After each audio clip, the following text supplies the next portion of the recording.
تو انسان کو کیا ہو کہ وہ بندہ جب اللہ کے لیے عمل کر رہا ہو تو فقط ذہن خدا کی طرف ہو۔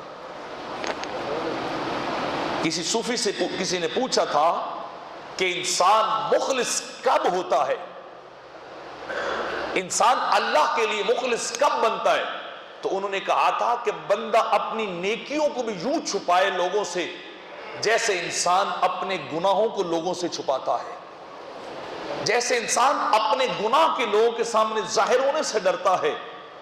بندہ نیکیوں کے، نیک اعمال کے ظاہر ہونے سے بھی اسی طرح ڈرے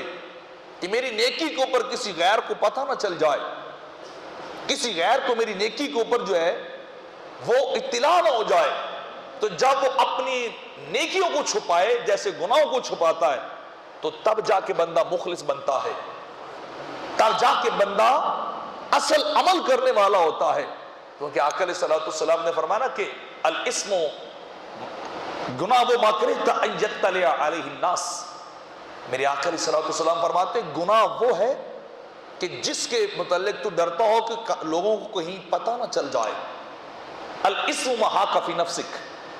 گناہ وہ ہے جس کو کرتے ہوئے تیری دھڑکنیں تیز ہو جائیں، تیری طبیعت جو ہے وہ بے تابی کی طرف جائے، طبیعت تیری مچلنے لگ جائے اور وہ تیرے دل کے اندر دھڑکے کو پیدا کر دے۔ فرمایا یہ گناہ ہے۔ تو جس طرح انسان سمجھتا ہے کہ میرے گناہ کا پتہ نہ چلے، اسی طرح وہ چاہے کہ میری نیکی کا پتہ بھی نہ چلے۔ جیسے کہا گیا نا کہ بندہ صدقہ دے، ایک ہاتھ سے دے تو دوسرے ہاتھ کو خبر بھی نہ ہو، ایک ہاتھ سے دو دوسرے کو پتہ بھی نہ چلنے دو۔ تو یہ کیفیت اور یہ حالت انسان کے اعمال کی ہونی چاہیے۔ لیکن اس کے مقابلے میں اگر بندہ کرے اس لیے کہ مجھے مہمان خصوصی بلایا جائے، چیف گیسٹ بلایا جائے، سب سے بڑی کرسی مجھے دی جائے اور میرے ہاتھ سے فیتا بھی کٹوایا جائے، ریبن بھی کٹوایا جائے میرے ہاتھ سے، اور بندہ یہ سمجھے کہ میرے اعلان بھی کیے جائے، اناؤنسمنٹ بھی میرے نام کی جائے اور وہاں میرے نام کی تختی بھی لگائی جائے، تو فرمایا ایسا عمل انسان کے لیے وبال جان بنے گی کل جا کے۔ انسان کی یہ اعمال اور یہ نیکی انسان کے گھاٹے کا سودا بن جائیں گی۔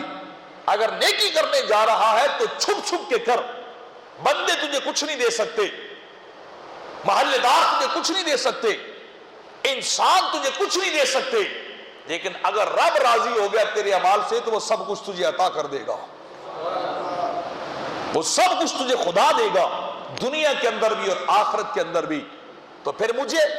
اپنے اعمال کا مطمع نظر اپنے خدا کو بنانا چاہیے، اپنے مالک کو بنانا چاہیے، اپنے رب کو اپنا مطمع نظر بنانا چاہیے، نہ کہ میں ان خاکی بندوں سے تعریف کا طلبگار بنتا پھروں، نہ کہ ان کی واہ واہ کا طلبگار بنتا پھروں۔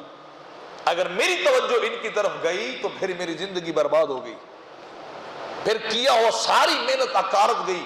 نصیب انسان کو کچھ بھی نہیں ہوتا۔